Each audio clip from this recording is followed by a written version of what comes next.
can we move on to Rushanara, please? Thank you. Thank you. Good afternoon.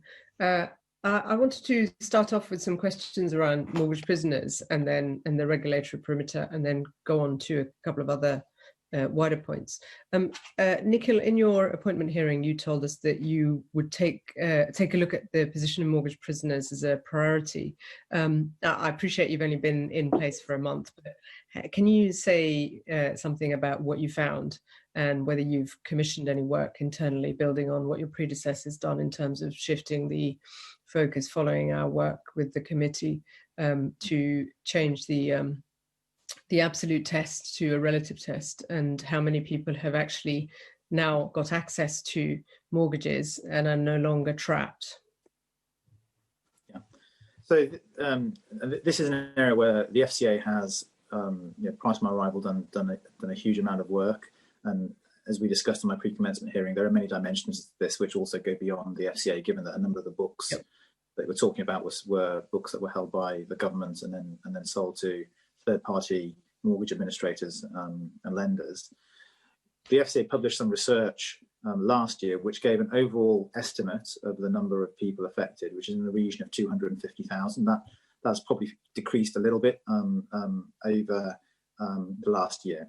The steps that the FCA took, which are now, I think, bearing fruit, to adjust the affordability rules to enable the affected to switch to a new lender without the same affordability checks as would be needed under normal circumstances. Those rules are now in place, and we have seen approximately 7 lenders, I think, so far have started to offer products, including 3 of the largest lenders in the country, to enable people to switch should they choose to.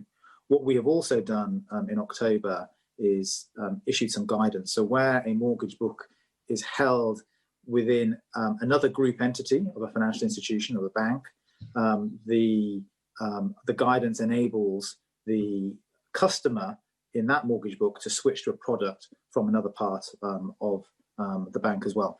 And we think approximately 170,000 of the 250,000 estimated have the potential to benefit from these affordability checks. How many have done, and what will you do to try and help meet that sort of target? Well, we have been discussing with the banks. Well, first and foremost, earlier this year there was a delay because of the conjunction actually launching new products. So taking that into account, building that into your framework, how many? How do you see this progressing, so we get a conclusion to it, because this has been going on for some years. I mean, I've been kind of partly campaigning through this committee on it for about 3 years. So again, to manage expectations, it's a complex issue, and I don't think we're going to have a logical conclusion to it. You're talking about a number of people with very different circumstances. So, for example, we estimate that 37,000 of those 170,000 are actually on a better deal now. They're not going to switch because they might not find a more attractive deal. There'll be others who don't want to, and we're also seeing the interaction with the current mortgage market. So bear in mind, all these mortgage prisoners are able to take advantage of the payment deferrals, the payment holidays, and no repossessions until the. That's temporary. With respect, your predecessors have run. Your predecessor ran through some of this, and we did make some progress. I don't want us to go backwards, and I see that there's quite a lot of commitment. What I'd really like to see, and I want to bring in Charles as well, what would be really helpful is an action plan on how the FCA working with the Treasury, because there was quite a bit of joined up working, and the banking, the UK Finance and others, to try and get more pick up on these issues. And I'm really encouraged by the number of banks that are now taking it up.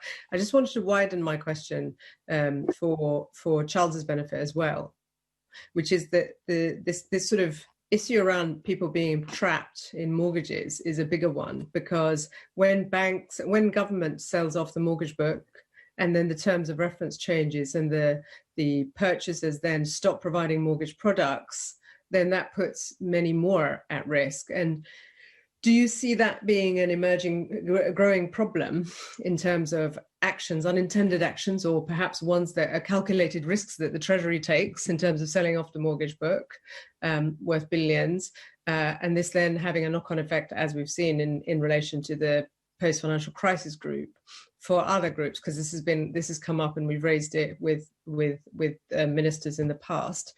And then, of course, there are some other groups that are finding themselves trapped in mortgages, like those who can't get EWS1 forms because of cladding, and the government hasn't put the funding and the provisions in place to remove the cladding so that the market can lend.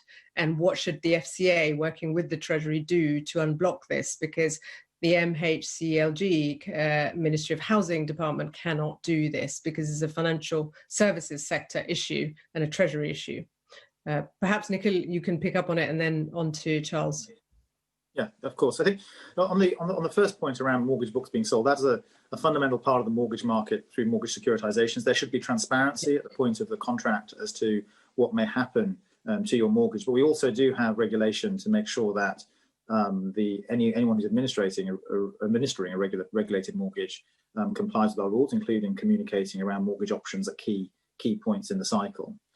But you are aware that there are cases where the Treasury has sold off the mortgage book. There's been commitments made, and then mortgage products aren't offered.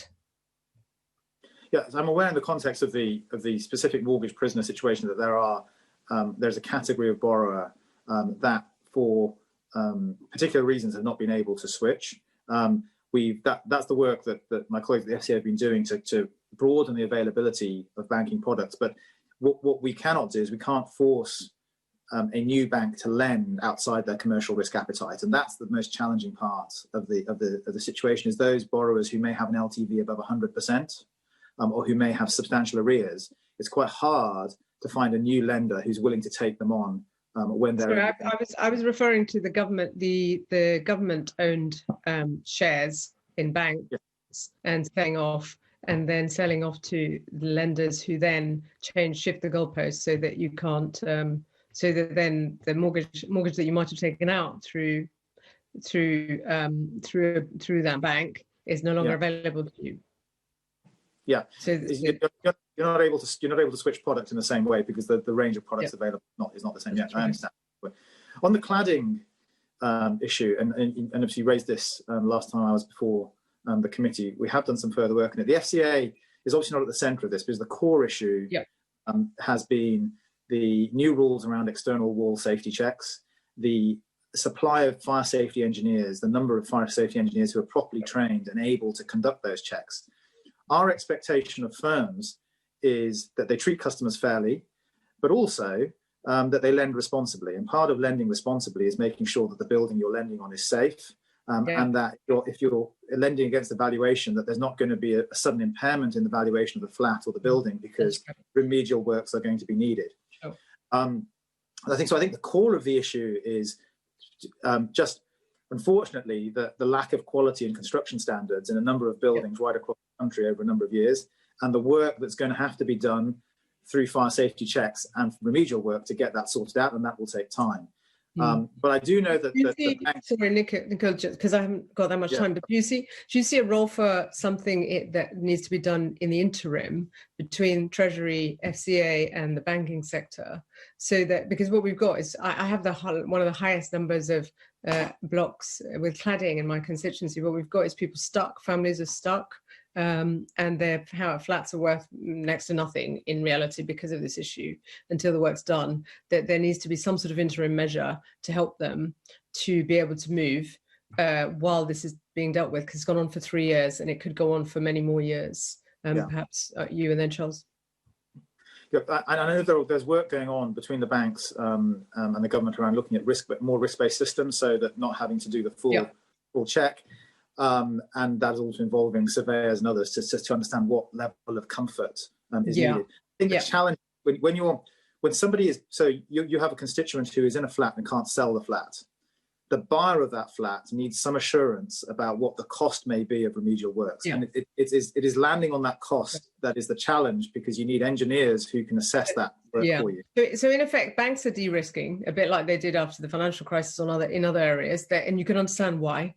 But our constituents are stuck, and this is not something that's going to get resolved unless there's some remedial intermediate, if you like, an intermediate response package to deal with it. And it requires, and what I'm pushing you to think about is how we avoid a silo approach to working on this, where FCA says, well, nothing to do with us, well, something to do with us, but not entirely. Treasury it's an MHCLG issue, which is what MPs are being told constantly. And people are institutions are passing the buck while our constituents are stuck literally in their flats that are flammable and worry not being able to sleep at night.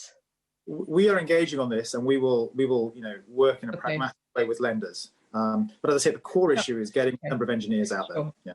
Charles, I've just got one final question to you, and picking up, if you could pick up on any of these points, but also, obviously, there are big concerns, which have already been picked up in previous questions, around consumer protection, the implications of COVID, and debt indebtedness, and debt recovery is a big concern for many of us in terms of our constituents, which was bad enough in the first place with loan sharks and the rest of it, and some regulation has helped, some of the government interventions, but it's going to be much worse. Do you, and in that it also includes public sector debt recovery, the use of bailiffs is a widespread problem, and some of the practices are appalling. We had debates on it in the last Parliament. Do you see what role do you see the FCA playing directly, but also in partnership with others, in looking at where the trends are and how we can mitigate against this proliferation of debt recovery and being, an additional burden on people that's very insensitively done and causing more damage and harm to consumers? Okay, well, thanks for the question. I hope you can hear me all right. I've been really struggling during this hearing, but I think all of the questions that you've raised are coordination problems with multiple public authorities involved, and they're all areas in which the FCA is not actually the ultimate policymaker. And we stand ready to take part in any process with any policymaker that will help to advance these issues, and we have gone up to the limit of our powers in many cases. So I just want to reiterate that we, honestly are doing everything we can. Many of these are questions I think that probably should be directed to other places, and I know that's a frustrating answer to give you.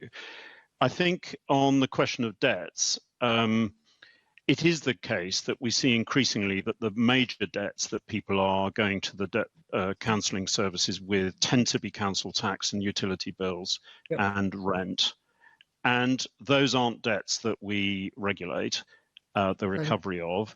And council tax, as you know, we are probably the only country in the Western world that still theoretically can send people to prison. Should you be regulating them? Sorry, should you be regulating them? I'm not gonna tell you what I'd do if I ran the country, because I'm sure I'd make a big mess of it. But there is a significant coordination problem here, and the funding of debt recovery falls disproportionately on the financial services sector. So the way that the debt advice world is funded is largely by financial services firms. And the way that priority payments work in debt repayment plans is that, generally speaking, the financial services firms sit at the back of the queue for payment. So I think it is a really difficult area that does require a lot of attention during this particular crisis and the long period of vulnerability that may come after it. And I'd be very happy to participate in giving the FCA support to any policy initiatives that take place in this area. But can I just say, on debt advice, we have worked very intensively over the last 6 months with the Money and Pension Service to try and ensure that the funding is there and that we've reacted very quickly to plans that particular debt counselling charities have come up with for simplified advice and solutions. So we've done what we can, and my commitment is that we go on doing that. Thank you.